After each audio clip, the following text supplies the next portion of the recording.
ಒಳಗಡೆ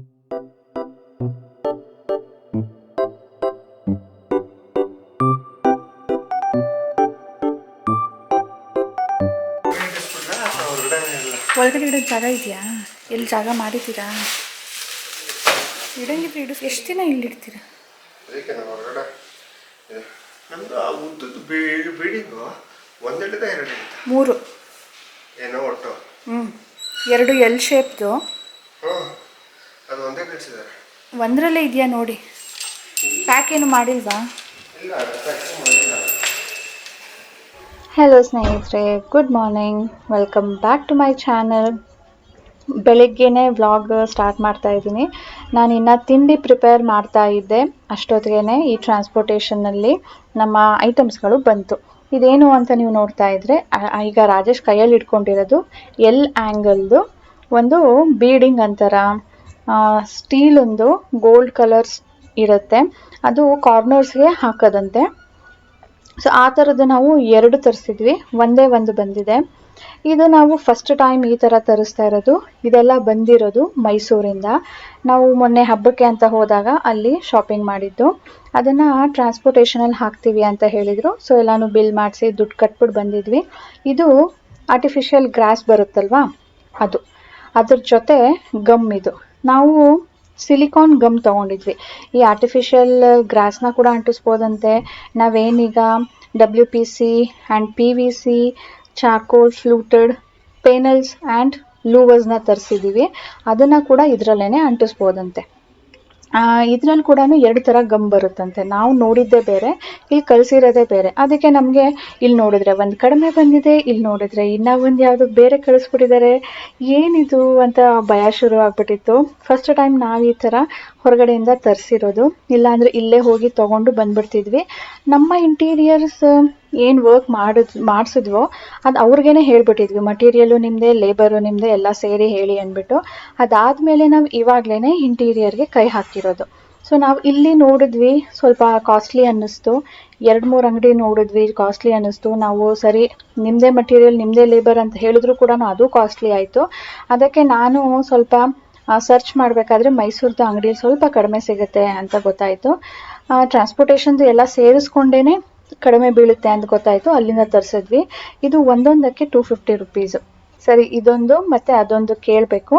next WPC ಲೂವರ್ಸ್ನ ತರಿಸಿದ್ದೀವಿ. So ಅದು ಏನಾದರೂ ಬೇರೆ ಕಲರ್ ಚೇಂಜ್ ಮಾಡಿಬಿಟ್ಟಿದ್ದಾರಾ? ಯಾಕಂದರೆ ನೆನ್ನೆ ಫೋನ್ ಮಾಡಿಬಿಟ್ಟವರು ನೀವು ಫೋಟೋ ತೊಗೊಂಡಿದ್ರೆ ಕಳಿಸಿ ಅಂತ ಹೇಳ್ತಾಯಿದ್ರು. ನಂಬರ್ ಬರ್ಕೊಂಡಿದ್ರು, ಫೋಟೋ ಕಳಿಸಿ ಅಂತ. ನಾವು ಫೋಟೋ ತೊಗೊಂಡಿರಲಿಲ್ಲ, ನಂಬರ್ ಬರ್ಕೊಂಡಿದ್ದಾರಲ್ಲ ಅಂದ್ಬಿಟ್ಟು. ಸೊ ಕರೆಕ್ಟಾಗಿ ಕಳಿಸಿದಾರಾ ಇಲ್ವಾ, ಇವರು ಹೋಗೋ ಮುಂಚೆನೇ ಒಂದು ಸಾರಿ ಚೆಕ್ ಮಾಡಿಬಿಡೋಣ ಅಂದ್ಬಿಟ್ಟು ಚೆಕ್ ಮಾಡ್ತಾ ಇದ್ದೀವಿ. ಲೂವರ್ಸ್ ಅಂದರೆ ಇದು ಜಸ್ಟ್ 6 ಇಂಚಸ್ ಇರುತ್ತಂತೆ ಅಗಲ. ಇದ್ರ ಜೊತೆ ನಾನು ಫ್ಲೂಟೆಡ್ ಪ್ಯಾನಲ್ಸ್ನ ಕೂಡ ತರಿಸಿದ್ದೀನಿ. ಅದು ನಾನು ನೆಕ್ಸ್ಟ್ ಮಾಡಿಸ್ಬೇಕಾದ್ರೆ ತೋರಿಸ್ತೀನಿ. ಇದ್ರ ಜೊತೆ ಇನ್ನೂ ಕೆಲವೊಂದು ತರಿಸಿದ್ದೀನಿ, ಅದನ್ನು ನಿಮಗೆ ಡೀಟೇಲ್ ಆಗಿ ಬೇಕಿದ್ರೆ ಆಮೇಲೆ ಮಾಡಿಸ್ಬೇಕಾದ್ರೆ ತೋರಿಸ್ತೀನಿ. ನಾವು ಕೇಳ್ತಾನೆ ಇದ್ದೀವಿ ಬಂದು ಮಾಡಿಕೊಡಿ ಅಂತ, ಅವರು ಸಿಗ್ತಾನೇ ಇಲ್ಲ. ಊರಿಗೆ ಹೋಗೋ ಮುಂಚೆ ಕಾಂಟ್ಯಾಕ್ಟ್ ಮಾಡಿದ್ದು, ಈಗಲೂ ಕೂಡ ಬಂದ ಮೇಲೂ ಕಾಂಟ್ಯಾಕ್ಟ್ ಮಾಡಿದ್ವಿ. ಅವ್ರು ಬ್ಯುಸಿ ಇದ್ದಾರಂತೆ, ಬರ್ತಾನೇ ಇಲ್ಲ. ಬಟ್ ತಂದಿಟ್ಬಿಡೋಣ, ಅವ್ರಿಗೆ ಯಾವಾಗ ಫ್ರೀ ಇರುತ್ತೋ ಅವ್ರು ಬಂದು ಮಾಡಲಿ ಅಂದ್ಬಿಟ್ಟು ತರಿಸ್ಬಿಟ್ಟಿದ್ದೀನಿ. ಸೊ ಅವ್ರಿಗೆ ಹೇಳ್ತಾ ಇದ್ದೀವಿ, ನೋಡಿ ಈ ಥರ ಕಡಿಮೆ ಬಿದ್ದಿದೆ ಅಂದ್ಬಿಟ್ಟು. ಅದಕ್ಕೆ ಅವರು ನಮ್ದೇನಿದ್ರು ಟ್ರಾನ್ಸ್ಪೋರ್ಟೇಷನ್ ಸರ್, ನೀವು ಅಲ್ಲಿಗೆ ಕಂಪ್ಲೇಂಟ್ ಮಾಡಿ, ನಮ್ದೇನಿದ್ರು ಅವ್ರು ಏನು ಕೊಡ್ತಾರೋ ತೊಗೊಂಡು ಬರ್ತೀವಿ ಅಷ್ಟೇ ಅಂದ್ಬಿಟ್ಟು ಹೇಳಿದ್ರು. ಸೊ ಇವ್ರಿಗೆ ನಾವು ಬೇರೆ ಎಕ್ಸ್ಟ್ರಾ ಚಾರ್ಜ್ ಪೇ ಮಾಡಬೇಕು, ಅಲ್ಲಿ ಮಟೀರಿಯಲ್ಗೆ ಬೇರೆ. ಹಲೋ ಸ್ನೇಹಿತರೆ, ಈಗ ಮಧ್ಯಾಹ್ನ ಆಗ್ತಾಯಿದೆ. ಈಗ ಎಡಿಟ್ ಮಾಡ್ತಾ ಇದ್ನಾ, ಅವಾಗ ಅನ್ನಿಸ್ತು ಬೆಳಿಗ್ಗೆ ನಾನು ವ್ಲಾಗೇ ಮಾಡಿಲ್ವಲ್ಲ, ತಡಿ ಇವಾಗ ಸ್ಟಾರ್ಟ್ ಮಾಡೋಣ ಅಂತ. ಈಗ ಅಡುಗೆ ಮಾಡೋದಕ್ಕೆ ಹೋಗ್ತಾ ಇದ್ದೆ. ಅಡುಗೆ ಮಾಡಿ ಆಮೇಲೆ ತಕ್ಷಣವೇ ಸಾನು ಕರ್ಕೊಂಡ್ಬರೋದಕ್ಕೆ ಹೋಗಬೇಕು. ಆಮೇಲೆ ನೆನಪು ಮಾಡಿಕೊಂಡೆ, ಬೆಳಿಗ್ಗೆ ಇಂಟೀರಿಯರ್ಸ್ದು ಮಟೀರಿಯಲ್ ಬಂದಾಗ ನಾನು ಕೆಲವೊಂದು ಕ್ಲಿಪ್ಪಿಂಗ್ಸ್ನ ಮಾಡ್ಕೊಂಡಿದ್ದೆ. ಸೊ ಅವಾಗ ಶುರು ಮಾಡಿದೆ, ಆಮೇಲೆ ಕಂಟಿನ್ಯೂನೇ ಮಾಡಿಲ್ವಲ್ಲ ಅಂತ ನೆನಪಾಯ್ತು. ಬೆಳಿಗ್ಗೆಯಿಂದಾನು ಸ್ವಲ್ಪ ಕೆಲಸದಲ್ಲೇ ಬ್ಯುಸಿ ಇದ್ದೆ, ಅಂದರೆ ಸಾನು ಸ್ಕೂಲ್ ಕಳಿಸ್ತಿಲ್ಲ. ಸೊ ಬೆಳಗ್ಗೆನೇ ತಿಂಡಿ ಮಾಡಿದೆ, ತಕ್ಷಣ ಎಡಿಟಿಂಗ್ ಮಾಡೋದಕ್ಕೆ ಕೂತ್ಕೊಂಡೆ. ಯಾಕೆ ಅಂದರೆ ಊರಿಗೆ ಹೋಗಿದ್ದೆ ಅಲ್ವಾ, ದೀಪಾವಳಿ ಹಬ್ಬ ಅಂದ್ಬಿಟ್ಟು ಆವಾಗಲೂ ಕೂಡ ಎಡಿಟ್ ಮಾಡಿರಲಿಲ್ಲ. ಊರಿಗೆ ಹೋದ್ವಿ, ಅಲ್ಲೂ ಕೂಡ ನಂಗೆ ಸ್ವಲ್ಪನೂ ಟೈಮ್ ಸಿಗಲಿಲ್ಲ. ಒಂದಿನ KR ನಗರಲ್ಲಿ, ಒಂದಿನ ಮೈಸೂರಲ್ಲಿ. 2 ದಿನ ಇದ್ದೆ, ಆದರೂ ಕೂಡ ಫುಲ್ಲಿ ಬ್ಯುಸಿ. ಅಂದರೆ ನನಗೆ ಇನ್ನೂ ಎಕ್ಸ್ಟ್ರಾ ಟೈಮ್ ಇದ್ದಿದ್ರೂ ಕೂಡ ಕೆಲಸಗಳಿತ್ತು ಮಾಡ್ಕೊಳ್ಳೋದಕ್ಕೆ, ಅಷ್ಟು ಬ್ಯುಸಿ ಶೆಡ್ಯೂಲ್ ಇತ್ತು. ಅದಕ್ಕೆ ಲ್ಯಾಪ್ಟಾಪ್ ನನಗೆ ತೆಗಿಯೋದಕ್ಕೆ ಆಗಿರಲಿಲ್ಲ. ಅದಕ್ಕೆ ಏನು ಅಂದ್ಕೊಂಡೆ, ಅಟ್ಲೀಸ್ಟ್ ಬೆಂಗಳೂರಿಗೆ ಬಂದಿದ್ದು ನಾನು ಸೋಮವಾರ ರಾತ್ರಿನೇ ಆಯಿತು. ಮಂಗಳವಾರ ಮಾಡೋಣ ಅಂದರೆ ಮಂಗಳವಾರ ಮತ್ತೆ ಹಾಸ್ಪಿಟಲ್ಗೆ ಹೋಗ್ಬೇಕಿತ್ತಲ್ಲ. ಬಂದ ಮೇಲೆ ಸ್ವಲ್ಪ ಶುರು ಮಾಡಿ ಬುಧವಾರ ಕೂತ್ಕೊಂಡು ಫುಲ್ ಮಾಡಿದ್ದೀನಿ. ನನ್ನ ಫೋನಲ್ಲಿ ಸ್ವಲ್ಪ, ರಾಜೇಶ್ ಫೋನಲ್ಲಿ ಸ್ವಲ್ಪ, ಕ್ಯಾಮ್ರಲ್ಲಿ ಸ್ವಲ್ಪ ಎಲ್ಲನೂ ಇರುತ್ತಾ, ನೆನಪು ಮಾಡ್ಕೊಂಡು ಎಲ್ಲನೂ ಟ್ರಾನ್ಸ್ಫರ್ ಮಾಡಿಕೊಂಡು ಬುಧವಾರ ಸಾನುಗೆ ಸ್ಕೂಲಿಗೆ ಕಳಿಸಿದ ತಕ್ಷಣವೇ ಕೂತ್ಕೊಂಡು ಎಡಿಟ್ ಮಾಡಿ ಆಮೇಲೆ ಮನೆ ಕೆಲಸನ ಶುರು ಮಾಡಿದ್ದೀನಿ. ಅಲ್ಲಿಂದ ತಂದಿದ್ದು ಸಾಮಾನೆಲ್ಲನೂ ಸೆಟ್ಲ್ ಮಾಡಬೇಕಿತ್ತಲ್ವ. ಸೊ ನೆನ್ನೆ ಫುಲ್ಲು ಸೆಟ್ಲ್ ಮಾಡಿ ಇವತ್ತು ಸ್ವಲ್ಪ ಫ್ರೀಯಾಗಿ ಕೂತ್ಕೊಂಡು ನಾಳೆಗೆ ವಿಡಿಯೋ ಎಡಿಟ್ ಮಾಡ್ತಾಯಿದ್ದೀನಿ. ನಿಯರ್ಲಿ 4 hour ಬೇಕು ಸ್ನೇಹಿತರೆ ಮಾಡಬೇಕು ಅಂದರೆ. ಅದಕ್ಕೆ ಸಾನು ಬಂದಮೇಲೆ ಮತ್ತೆ ಅವಳಿಗೇನಾದರೂ ಓದಿಸೋದಿರುತ್ತೆ. ಬಟ್ ಓದಿಸೋದು ಈಗ ಕಡಿಮೆ ಆಗಿದೆ. ಹಾಗೆ ನೋಡಿದ್ರೆ ನಮ್ಮ ಸಾನುಗೆ ಒಂದು ರೆಸ್ಪಾನ್ಸಿಬಿಲಿಟಿ ಕೊಟ್ಟಿದ್ದೀನಿ, ಏನು ಅಂತ ಮುಂದೆ ತಿಳಿಸ್ತೀನಿ. ಅವಳ್ದು MR ಬರಲಿ ಅಂದರೆ ಮಂತ್ಲಿ ರಿವ್ಯೂ ಬರಲಿ, ಅದರ ಹತ್ತಿರ ತಿಳಿಸ್ತೀನಿ. IMO ಇದೆ, ಅದಕ್ಕೊಂದು ಓದಿಸ್ಬೇಕು, ಅದಕ್ಕೂ ಟೈಮ್ ಸಾಕಾಗ್ತಾ ಇಲ್ಲ ನನಗೆ. ಆ ಥರ ನನ್ನ ಯೂಟ್ಯೂಬ್ ಕೆಲಸ ಮಾಡು, ಇಲ್ಲ ಮನೆ ಕೆಲಸ ಮಾಡು, ಆ ಥರ ಆಗಿದೆ ನನಗೆ. ಸೊ ಇವತ್ತು ನಾಳೆ ಫ್ರೀ. ಯಾಕೆ ಅಂದರೆ ಸರ್ಜರಿ ಇರೋದು ಶನಿವಾರ. ಇವತ್ತು ಹಾಸ್ಪಿಟಲ್ ಇಲ್ಲ, ನಾಳೆನೂ ವಿಸಿಟ್ ಏನೋ ಇಲ್ಲ. ಅದಕ್ಕೆ ಇವತ್ತು 2 ದಿನದಲ್ಲಿ ಇನ್ನು 3 ವಿಡಿಯೋ ನಾನು ಎಡಿಟ್ ಮಾಡಬೇಕು ಅಂತ ಡಿಸೈಡ್ ಮಾಡಿಕೊಂಡು ಸ್ವಲ್ಪನೂ ಟೈಮ್ ವೇಸ್ಟ್ ಮಾಡದೆ ಕಂಟಿನ್ಯೂಸ್ ಆಗಿ ಎಡಿಟ್ ಮಾಡ್ತಾನೇ ಇದ್ದೀನಿ. ಈಗ ಅಡುಗೆ ಮಾಡಿದ ತಕ್ಷಣವೇ ನಾನು ಕರ್ಕೊಂಡ್ಬರೋದಕ್ಕೆ ಹೋಗಬೇಕು. ಶಾಪಿಂಗ್ ಕೂಡ ನೆನ್ನೆನೇ ಆಯಿತು, ಬರಬೇಕಾದ್ರೆ ಮಾಡಿ ಬಂದೆ. ಅಲ್ಪ ಸ್ವಲ್ಪ ಏನೇನು ಬೇಕೋ ಎಲ್ಲನೂ ತೊಗೊಂಡು ಬಂದಿದ್ದೀನಿ. ಅಂದರೆ ಒಂದು ವಾರಕ್ಕೆ ಎಷ್ಟಾಗಬೇಕೋ ಅಷ್ಟು ತರಕಾರಿ ತಂದುಬಿಟ್ಟಿರ್ತೀನಿ. ವ್ಲಾಗ್ ಸ್ಟಾರ್ಟ್ ಮಾಡೋಣ ಅಂದ್ಕೊಂಡಾಗ ನೆನಪಾಯಿತು, ಬೆಳಿಗ್ಗೆನೇ ಮಾಡಿದ್ದೆ, ಕಂಟಿನ್ಯೂ ಮಾಡಿಲ್ಲ ಅಂತ ಹೇಳಿಬಿಟ್ಟು. ಸರಿ, ಈಗ ವ್ಲಾಗ್ ಮತ್ತೆ ಕಂಟಿನ್ಯೂ ಮಾಡ್ತಾಯಿದ್ದೀನಿ. ಸೊ ನಮ್ಮ ದಿನ ಹೇಗೆ ಹೋಗುತ್ತೆ ನೋಡೋಣ. ನೆನ್ನೆ ಉಪ್ಸಾರು ಮಾಡಿದ್ರಲ್ಲ ಅಮ್ಮನೇ, ಇವತ್ತು ನಾನು ರಾತ್ರಿಗೆ ಆಗೋ ಥರ ಏನಾದರೂ ಸಿಂಪಲ್ಲಾಗಿ ಮಾಡೋಣ ಅಂತ ಅಂದ್ಕೊಂಡು ಇದ್ದೀನಿ. ಬನ್ನಿ ಸ್ನೇಹಿತರೆ, ಕಂಟಿನ್ಯೂ ಮಾಡ್ತೀನಿ, ಹೇಗಿರುತ್ತೆ ನಮ್ಮ ದಿನ ನೋಡೋಣ. ಸೊ ಇಲ್ಲೇ ಕೂತ್ಕೊಂಡಿದ್ನಲ್ಲ, ಮೊದಲು ಇದನ್ನು ಮಾಡಿಬಿಡೋಣ ಅಂತ ಮಾಡ್ತಾಯಿದ್ದೀನಿ. ಇದೇನಾಯಿತು, ಇಲ್ಲಿ ಈ ಪಾಟಲ್ಲಿ ಪತ್ರೆ ಹಾಕಿದೆ, ದೇವ್ರಿಗೆ ಮುಡಿಸ್ಬೋದು ಪತ್ರೆ. ಇಲ್ಲಿ ಎಂಡಲ್ಲಿ ಇಟ್ಟಿದೆ ನೋಡಿ, ನೆನಪಿದೆಯಾ? ತುಂಬ ಚೆನ್ನಾಗಿ ಬಂದಿತ್ತು ಪತ್ರೆ, ಫುಲ್ಲು ಪಾಟು ಫುಲ್ ಬಂದಿತ್ತು. ನಾನು ಅಷ್ಟೊಂದು ಜಾಸ್ತಿ ಉದ್ದಕ್ಕೆ ಬೆಳ್ಕೊಂಡು ಕೆಳಗಡೆ ಎಲ್ಲ ಒಣಗ್ತಾ ಬಂದಿತ್ತು, ಚೆನ್ನಾಗಿ ಕಾಣ್ತಾ ಇರಲಿಲ್ಲ. ಅದಕ್ಕೆ ಸ್ವಲ್ಪ ಕಟ್ ಮಾಡೋಣ, ಟ್ರಿಮ್ ಮಾಡೋಣ, ಹೊಸದಾಗಿ ಬಂದಾಗ ಚೆನ್ನಾಗಿರುತ್ತಲ್ವಾ ಅಂತ ಹೇಳಿಬಿಟ್ಟು ಟ್ರಿಮ್ಮಿಂಗ್ ಶುರು ಮಾಡಿದೆ. ಇಲ್ಲಿ ನೋಡಿ, ಅದು ಬೇರೆ ಎಷ್ಟು ಡೀಪ್ ಹೋಗಿದೆ ಅಂದರೆ ಅದಕ್ಕೆ ಜಾಗ ಸಾಕಾಗಲಿಲ್ಲ ಅಂದ್ಬಿಟ್ಟು ಪಾಟನ್ನೇ ಒಡೆದ್ಬಿಟ್ಟು ಹೊರಗಡೆ ಬರ್ತಾಯಿತ್ತು. ಆವಾಗ ನಾನು ಅಯ್ಯೋ ಬೇಡಪ್ಪ, ಅಷ್ಟೊಂದು ಬೇಡ ಅಂದ್ಬಿಟ್ಟು ಮಣ್ಣು ತೆಗಿತಾ ಇದ್ದರೆ ಸ್ನೇಹಿತರೆ ಇಲ್ಲಿ ತನಕ ಮುಕ್ಕಾಲು ಭಾಗ ಬೇರು ಬಂದಿದ್ದು. ಸೊ ಎಲ್ಲ ಮಣ್ಣು ತೆಗೆದು ನಾನು ಒಣಗಿಸ್ದೆ. ಆ ಬೇರು ಒಂದಿದ್ರೂ ಕೂಡ ಅದು ಮತ್ತೆ ಬರುತ್ತೆ ಅಂದ್ಬಿಟ್ಟು ಊರಿಗೆ ಹೋಗೋ ಮುಂಚೆನೇ ನಾನು ತೆಗೆದು ಇಲ್ಲಿ ಒಣಗಕ್ಕೆ ಹಾಕ್ಬಿಟ್ಟು ಹೋಗಿದ್ದೆ. ದಿನ ನಾನು ಇದನ್ನು ಮಿಕ್ಸ್ ಮಾಡ್ತಾಯಿದ್ದೆ, ಎಲ್ಲಾದರೂ ಬೇರು ಕಾಣುತ್ತಾ ಅಂತ. ಈ ಥರ ಮಣ್ಣು ಒಳಗಡೆ ಬೇರಿದ್ರೆ ಅಲ್ಲೇ ಚಿಗುರೋದಕ್ಕೆ ಶುರುವಾಗ್ಬಿಡ್ತಾಯಿತ್ತು. ಪಾಪ ಅಷ್ಟೊಂದು ಕಷ್ಟಪಟ್ಟಾದ್ರೂ ಅದು ಬೆಳೀತಾ ಇತ್ತು. ಅದಕ್ಕೆ ಈಗ ಎಲ್ಲನೂ ಒಣಗಿದೆ, ಒಂದೂ ಕೂಡ ಬೇರು ಫ್ರೆಶ್ ಇಲ್ಲ. ಸೊ ನೋಡಿ, ಇದಾದ್ರ ಬೇರು ಫುಲ್ಲು ಒಣಗಿದೆ. ಇದು ಸ್ವಲ್ಪ ಫ್ರೆಶ್ ಇದ್ದರೂ ಕೂಡ ಹೊಸ ಚಿಗುರು ಬಂದುಬಿಡ್ತಾ ಇತ್ತು. ಅದಕ್ಕೆ ಬೇಡಪ್ಪ, ನಾವೇನು ಜಾಸ್ತಿ ಅದು ಮುಡಿಸ್ತಾ ಇರಲಿಲ್ಲ, ಹೂವೇ ಮುಡಿಸ್ತಾ ಇದ್ದಿದ್ದು. ಆದ್ರೂ ಚೆನ್ನಾಗಿತ್ತಲ್ಲ ಅಂತ ಹೇಳಿ ಇಟ್ಕೊಂಡಿದ್ದೆ. ಈಗ ಡ್ಯಾಮೇಜ್ ಆಗ್ತಾ ಇದೆಯಲ್ಲ ಅಂತ ಹೇಳಿಬಿಟ್ಟು ಮಣ್ಣನ್ನೆಲ್ಲನೂ ತೆಗೆದು ಒಣಗಿಸಿ ಈಗ ಮತ್ತೆ ರೀಪಾಟಿಂಗ್ ಮಾಡ್ತಾಯಿದ್ದೀವಿ. ಮಣ್ಣು ಬಿಸಾಕ್ಬಿಡೋಣ ಅಂದ್ಕೊಂಡೆ, ಬಟ್ ಚೆನ್ನಾಗಿದೆ ಮಣ್ಣು. ಅದಕ್ಕೀಗ ನೋಡಿ ಎಲ್ಲ ತುಂಬಿಬಿಟ್ಟು ಹೋಗೋಣ ಅಂತ ಇಲ್ಲೇ ಕೂತ್ಕೊಂಡೆ. ಮೈಸೂರಿಂದ ಕೆಲವೊಂದು ಗಿಡಗಳನ್ನ ತಂದಿದ್ದೀನಿ. ಸೊ ಅದನ್ನು ಈಗ ನಾನು ಇದರಲ್ಲಿ ಹಾಕ್ಬೋದು. ನಾನೀಗ ಚಪಾತಿ ಹಿಟ್ಟು ಕಲಿಸ್ತಾ ಇದ್ದೀನಿ ಮಷೀನಲ್ಲಿ, ನೋಡ್ತೀಯಾ? T V ನೋಡ್ಬೇಕಾ? ಹಾಗಿದ್ರೆ ನಾನು ಕಲಿಸ್ಲಾ? ಅಲ್ಲಿ ಬರೋಕ್ಕಾಗಲ್ಲ, ಅದು ಸ್ವಿಚ್ ಇರಲ್ವಾ? ಹಾಂ, ನನ್ನ ಮಗಳು ನಮ್ಮಮ್ಮ ಹಂಗೆ ಏನೋ ಹೊಸ್ತು ಫಸ್ಟ್ ಟೈಮು ಅಂದರೆ ನನ್ನ ಮಗಳು ಅವತ್ತು ಮಾಡಿದ್ದಾಳೆ. ಮಾಡಿದ್ಯಾ? ಇಲ್ಲ ಅಲ್ಲ, ನಾನೇ ಮಾಡಿದ್ದೆ ಅಲ್ಲ, ನೀನು ಸ್ಕೂಲ್ಗೆ ಹೊರ್ಟೋಗ್ಬಿಟ್ಟಿದ್ದೆ ಅವತ್ತು. ಸೊ ಇದು ಹಸಿಟ್ಟು ಕಲಿಸೋ ಮಷೀನು. ಚಪಾತಿ ಹಿಟ್ಟು ಕಲಿಸ್ಬೋದು, ಮತ್ತು ಈ ಕೇಕ್ ಮಾಡ್ತೀವಲ್ವ, ಕೇಕ್ದು ಹಸಿಟ್ಟು, ಹಾಂ, ಅದನ್ನು ಕಲಿಸೋದಕ್ಕೆ ಇದು ಮೊದಲು ಇದ್ದಿದ್ದು. ಈಗ ಅವರು ಡೋ ಮೇಕರ್ ಅಂತಲೂ ಮಾಡಿದ್ದಾರೆ, ಅಂದರೆ ಚಪಾತಿ ಹಿಟ್ಟು ಕಲಿಸ್ಬೋದು ಅಂತ. ನಾನು ಶಂಕರಪಾಳಿ ಮಾಡಿದ್ನಲ್ಲ ಅವಾಗ ಇದರಲ್ಲೇ ಕಲಿಸಿದ್ದು. ಲಾಸ್ಟಲ್ಲಿ ಸ್ವಲ್ಪ ನಾನು ನಾದ್ಕೊಂಡೆ. ಸೊ ಬನ್ನಿ ಇವತ್ತು ಚಪಾತಿ ಮಾಡಿ ನೋಡೋಣ. ಸೊ ಚಪಾತಿ ಹಿಟ್ಟು ಎಷ್ಟು ಬೇಕೋ ಅಷ್ಟು ಹಾಕಿದ್ದೀನಿ. ಅದು ಲಾಕಿಂಗ್ ಸಿಸ್ಟಮ್ ಇರುತ್ತೆ. ತಡಿಯಮ್ಮ, ಹಾಕ್ತಾ ಇರು ನೀನು. ರೌಂಡ್ ಮಾಡು. ರೌಂಡ್ ಹಾಕು, ಹಿಂಗೆ ರೌಂಡ್ ಹಾಕು. ಹಾಂ ಸಾಕು ಬಿಡು. ಸಾಕು. ಸೊ ಸಾನು ಇಲ್ಲಿ ಹೋಮ್ವರ್ಕ್ ಮಾಡ್ತಾ ಇದ್ದಾಳೆ. ಹಾಕು, ಪರೋಟಾಗಲ್ವಾ ಜಾಸ್ತಿ ಬೇಕು. ಸ್ವಲ್ಪ ಹಾಕು. ಇದು ಖಾರ, ಇದು ಗರಂ ಮಸಾಲ, ಇದು ಒಂದು ಫುಲ್ ಹಾಕು, ಇದು ಒಂದು ಚೂರು ಕಡಿಮೆ ಒಂದು ಹಾಕು. ಇದ್ರ ಮೇಲೆ ಇಟ್ಕೊ.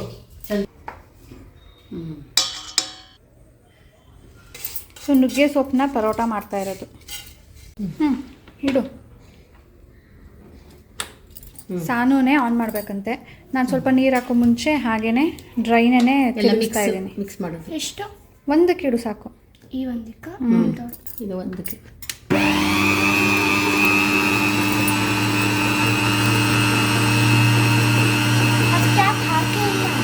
ಅದು ಎಗರುತ್ತಲ್ಲ ಅಂತ ಹಾಕೋದಷ್ಟೇ.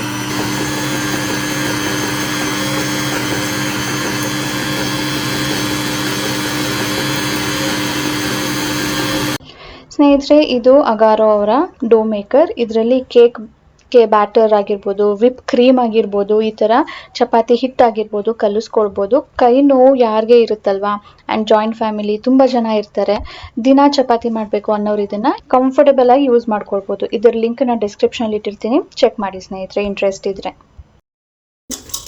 ಇನ್ನು ಸ್ವಲ್ಪ ಆಗಬೇಕು, ಇಲ್ಲ ತುಂಬ ನೀರು ಬೇಡ, ನಮ್ಮ ಕೈಯಲ್ಲಿ ಮಾಡಿ ನೋಡೋಣ. ಸ್ನೇಹಿತರೆ ನೋಡಿ, ಇಷ್ಟಾಗಿದೆ. ಲಾಸ್ಟಲ್ಲಿ ನಾನು ಸ್ವಲ್ಪ ಮಾಡ್ಕೊಳ್ಬೇಕು. ಈಗ ನಾನು ಇದಕ್ಕೆ ಸ್ವಲ್ಪ ಎಣ್ಣೆ ಸವರಿ ಇಡ್ತೀನಿ. ಇಷ್ಟು ಮಾಡಿದ್ರೂ ಸಾಕಲ್ಲ. ಏನು ಅನ್ಸುತ್ತಮ್ಮ ಮಷೀನು? ಮಷೀನ್ ಪರವಾಗಿಲ್ಲ, ಎಲ್ಲ ಸರಿಸಾಗಿದೆ. ಈಗ ಎಲ್ಲ ತೆಗೆದ ಮೇಲೆ ಎಲ್ಲ ತೊಳೆಯೋದೇ ಇರೋದು. ರಾಜೇಶ್ ಹಂಗೆ ಅಂದರು. ಎಲ್ಲ ತೊಳೆದು ಎಲ್ಲ ಕ್ಲೀನ್ ಮಾಡಿ ಮಡಗೋದೇ ಇರೋದು. ಅದು ಮನೇಲಿ ಗ್ರೈಂಡರ್ ಇದೆ, ತಗೊಂಬಂದು ಇಟ್ಕೊಳ್ಳಮ್ಮ. ಆಯಿತು. ನಾನು ಯೂಸ್ ಮಾಡ್ತಾ ಇಲ್ಲ.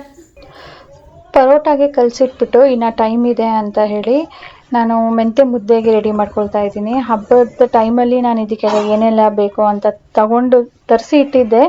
ಆದರೆ ಆಮೇಲೆ ಹಬ್ಬ ಬಂತು, ಆಮೇಲೆ ಊರಿಗೆ ಹೋಗ್ಬೇಕಾಗಿ ಬಂತು, ಹಾಗಾಗಿ ಏನೂ ಪ್ರಿಪ್ರೇಷನ್ ಮಾಡಿರಲಿಲ್ಲ. ಈಗ ಮಾಡ್ಕೊಳ್ತಾ ಇದ್ದೀನಿ. ಈ ನೆನ್ನೆ ಏನು ಅಕ್ಕಿ ತೊಳೆದಿದ್ದೆ, ಸ್ವಲ್ಪ ಇನ್ನೂ ಒದ್ದೆ ಇದೆ, ಫುಲ್ ಒಣಗಿರಲಿಲ್ಲ.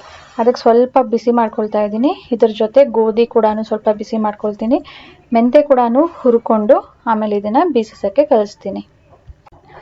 ಆ ಟೈಮ್ಗೆ ಸಾನು ಫ್ರೆಂಡಿಂದು ಫೋನ್ ಬಂದಿತ್ತು. ಫ್ರೆಂಡ್ ಬರ್ತ್ಡೇ ಅಂತೆ ನಾಳೆ, ಅದಕ್ಕೆ ಇನ್ವೈಟ್ ಮಾಡೋದಕ್ಕೆ. ನಾಳೆನೇ ಬರ್ತ್ಡೇ ಇರೋದ್ರಿಂದ ಇವತ್ತೇ ಗಿಫ್ಟ್ ತೊಗೊಳ್ಬೇಕು, ಸ್ಕೂಲಿಂದ ನಾನು ಡೈರೆಕ್ಟ್ ಹೋಗ್ತೀನಿ ಅಂತ ಹೇಳಿಬಿಟ್ಟು ಅರ್ಜೆಂಟಾಗಿ 8 ಗಂಟೆ ಆಗ್ತಾಯಿದೆ. ಇವಾಗ ಹೋಗಿದ್ದಾಳೆ ನೋಡಿ.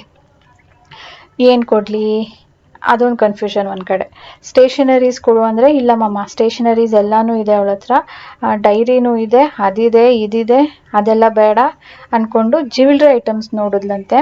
ನಾನು ಹೆಡ್ ಬ್ಯಾಂಡು ನೋಡು ಅಂದೆ, ಅವಳು ಅದು ಬೇಡ ಅಂದ್ಬಿಟ್ಟು ಬ್ರೇಸ್ಲೆಟ್ ಸೆಟ್ ಸಾನುಗಿಷ್ಟ, ಅದಕ್ಕೆ ಅವಳ ಫ್ರೆಂಡ್ಗೂ ಇಷ್ಟ ಆಗುತ್ತೆ ಅಂದ್ಬಿಟ್ಟು ಬ್ರೇಸ್ಲೆಟ್ಟು ಬೇಡ, ಹೆಡ್ ಬ್ಯಾಂಡು ಬೇಡ, ಇಯರಿಂಗು ಬೇಡ, ಏನಾದರೂ ಮಾಡ್ಕೊಳ್ಳಿ ಅವಳು ಅಂದ್ಬಿಟ್ಟು ಫುಲ್ ಸೆಟ್ಟೇ ಕೊಟ್ಬಿಡ್ತಾ ಇದ್ದಾಳೆ. ಅಲ್ಲೇ ಗಿಫ್ಟ್ ರ್ಯಾಪ್ ಮಾಡಿಸ್ಕೊಂಡು ಬಂದ್ಬಿಡಿ, ನನಗೆ ಬಂದಮೇಲೆ ಟೈಮ್ ಆಗೋದಿಲ್ಲ ಅಂದಿದ್ದಕ್ಕೆ ಅಲ್ಲೇ ಮಾಡಿಸ್ಕೊಂಡು ನಾಳೆ ಹೋಗೋದಕ್ಕೆ ರೆಡಿ.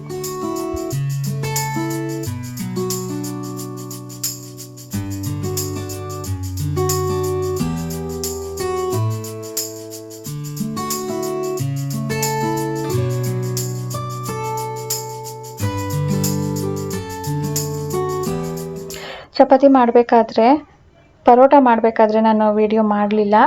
ಜಸ್ಟ್ ಲೈಕ್ ನಾವು ಚಪಾತಿ ಒತ್ತುತ್ತೀವಲ್ವಾ, ಅಂದರೆ ಮೊದಲೇ ಇದಕ್ಕೆ ಉಪ್ಪು ಖಾರ ಸೊಪ್ಪು ಎಲ್ಲನೂ ಹಾಕಿದ್ದೀವಿ.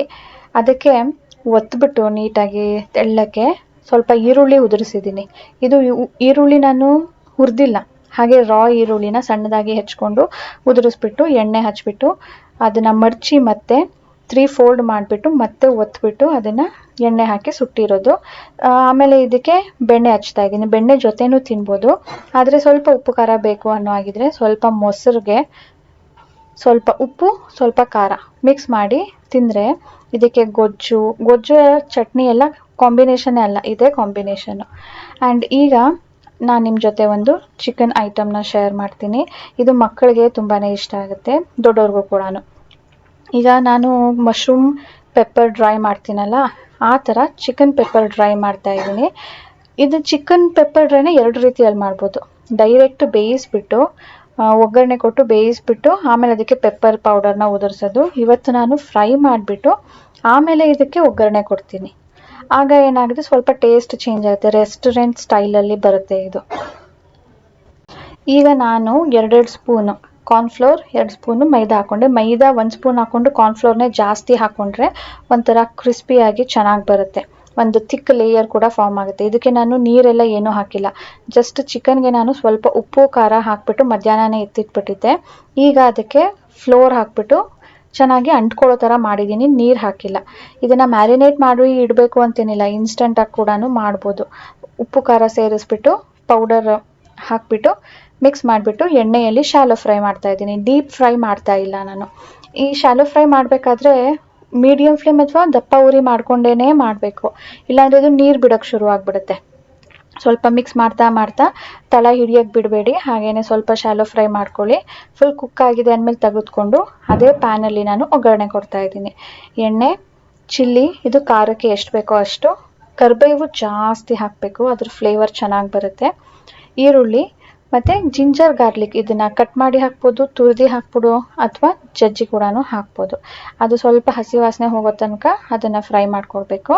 ಆಮೇಲೆ ನಾವೇನು ಚಿಕನ್ ಫ್ರೈ ಮಾಡಿ ಇಟ್ಕೊಂಡಿದ್ದೀವೋ ಇದನ್ನು ಹಾಗೆ ಕೂಡ ತಿನ್ಬೋದು, ಚೆನ್ನಾಗಿರುತ್ತೆ.